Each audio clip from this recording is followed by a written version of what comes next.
주인이 이르되 잘하였다 착한 종이요 내가 지극히 작은 것에 충성하였으니 10고울 권세를 차지하라 하고. 아멘. 오늘 본문을 이해하기 위해서는 먼저 마태복음의 달란트 비유와 비교해보는 것이 도움이 됩니다. 두 비유는 주인이 종들에게 돈을 맡기고 떠났다가 돌아와 결산한다는 점에서 비슷합니다. 그러나 예수님께서 강조하시는 핵심은 조금 다릅니다. 먼저 달란트 비유에서는 세 종이 각각 5달란트와 2달란트 그리고 1달란트를 받습니다. 주인은 각 사람의 능력에 따라 서로 다른 양을 맡겼습니다. 이는 하나님께서 사람마다 다른 은사와 책임을 맡기셨음을 우리에게 보여줍니다. 반면에 오늘 문화 비유에서는 10명의 종 모두가 똑같이 한 문화씩을 받습니다.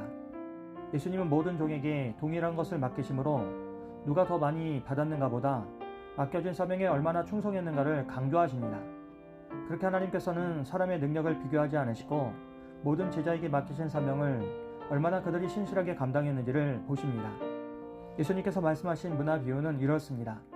한 귀인이 왕위를 받아오기 위해 먼 나라로 떠나면서 종 10명을 불러 각각 한 문화씩을 맡기고 내가 돌아올 때까지 장사하라고 말했습니다.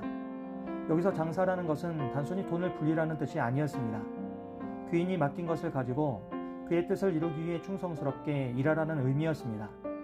종들은 귀인이 돌아오기만을 기다리는 사람이 아니라 돌아올 때까지 맡겨진 사명을 신실하게 감당해야 하는 사람들이었습니다. 그리고 그 후에 왕위를 받고 돌아온 귀인은 종들을 불러 맡긴 것을 어떻게 사용했는지를 결산합니다. 첫 번째 종은 한 문화로 10문화를 남겼고 두 번째 종은 5문화를 남겼습니다. 귀인은 첫 번째 종에게 잘하였다고 말하며 내가 지극히 작은 것에 충성하였으니 10고울 권세를 차지하라고 말합니다.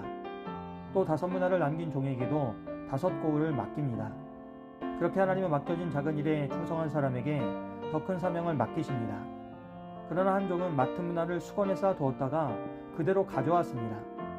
그는 귀인에게 당신은 엄한 사람이라 내가 두려웠다고 말하며 자신이 아무것도 하지 않은 이유를 설명합니다.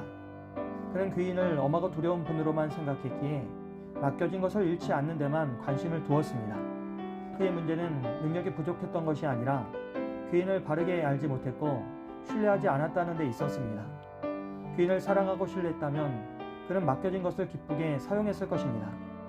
결국 아무것도 하지 않는 것이 그 종의 잘못이었습니다.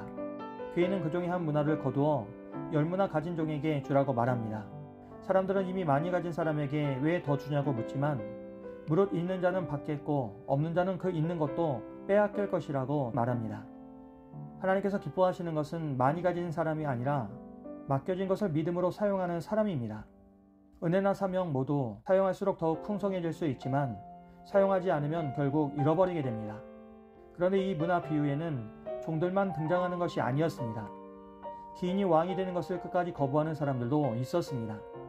그들은 우리는 이 사람이 우리의 왕됨을 원하지 않는다며 그의 통치를 거절했습니다. 이는 예수님을 메시아로 인정하지 않고 자신의 삶의 왕으로 모시기를 거부했던 사람들의 모습을 보여줍니다. 그러나 사람들의 거절이 하나님의 계획을 막을 수는 없었습니다. 귀인은 결국 왕위를 받고 돌아왔고 종들과 결산을 마친 뒤 자신을 왕으로 거부했던 사람들에 대해서도 심판을 선언합니다. 이처럼 예수님은 다시 오셔서 충성한 자에게는 상을 주시고 맡겨진 사명을 외면한 자를 책망하시며 끝까지 왕되심을 거부한 자를 심판하시는 참된 왕이십니다. 결국 모든 사람은 다시 오실 왕이신 예수님 앞에 서게 됩니다. 오늘 말씀에서 문화는 단지 돈만을 의미하지 않습니다. 하나님께서 우리에게 맡기신 시간과 재능, 물질과 직분, 복음, 그리고 오늘이라는 삶 자체를 모두 포함합니다. 이 모든 것은 우리의 소유가 아니라 하나님께서 잠시 맡기신 것입니다. 그러므로 하나님께서는 우리가 얼마나 많이 가졌는지를 묻기보다 맡겨진 것을 주님의 뜻을 위해 어떻게 사용했는지를 물으십니다. 그리고 오늘 본문은 우리에게 한 가지 중요한 사실을 일깨워줍니다. 예수님은 반드시 다시 오신다는 것입니다. 귀인이 왕위를 받고 돌아와 종들과 결산한 것처럼 우리도 언젠가 다시 오실 주님 앞에 서게 됩니다. 그날 주님께서는 우리의 성공이나 업적보다 맡겨진 사명을 얼마나 신실하게 감당했는지를 물으실 것입니다. 그러므로 오늘 우리의 삶은 주님을 기다리는 삶이어야 합니다. 특별한 일을 해야만 충성하는 것이 아닙니다. 우리의 가정과 교회에서 그리고 일터에서 하나님께서 맡기신 자리를 신실하게 지키는 것이 곧 충성입니다. 오늘도 다시 오실 왕이신 우리 주님을 바라보며 맡겨진 사명을 기쁨으로 감당하는 우리 모두가 되기를 주님의 이름으로 기도합니다. 신실하신 하나님께서 우리에게 맡기신 사명을 두려움이 아니라 믿음으로 감당하게 하시고 작은 일에도 끝까지 충성하는 삶을 살 수 있도록 도와주시옵소서. 그래서 다시 오실 왕이신 예수님을 날마다 우리의 주와 왕으로 모시며 살아갈 수 있도록 성령님 우리와 함께 해 주시옵소서. 예수님의 이름으로 기도합니다. 아멘.